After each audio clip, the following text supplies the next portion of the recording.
দেশি মুরগির বাচ্চা 1 কেজি ওজন হতে কতদিন সময় লাগে? দেশি মুরগির বাচ্চা 1 কেজি ওজন হতে 80 থেকে 90 দিন সময় লাগে। যদি আপনার ব্রুডিং ব্যবস্থাপনা এবং ম্যানেজমেন্ট ঠিক থাকে, অবশ্যই 80-85 দিনের ভিতরে দেশি মুরগি 1 কেজি হয়ে যাবে। এবং মেডিসিনও ঠিক রাখতে হবে।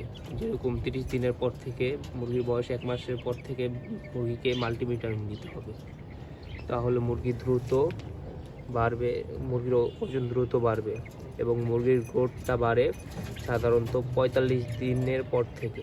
45 দিনের ভিতরে মুরগির ওয়েটটা থাকবে 250 থেকে 300 গ্রাম। 45 দিনের পর থেকে 80 দিনের ভিতরে মুরগির ওয়েটটা চলে যাবে 900 থেকে 1 কেজিতে। যদি আপনারা মুরগির ব্রুডিং ব্যবস্থাপনা ঠিকভাবে করে থাকেন এবং মেডিসিন ঠিকভাবে দিয়ে থাকেন, অবশ্যই হবে। তবে 1 মাস পর থেকে মুরগিকে কন্টিনিউ মাল্টিভিটামিন দিতে হবে। তাহলে আপনারা 80 দিনের ভিতর মুরগির ওজন 1 কেজির কাছাকাছি পাবেন।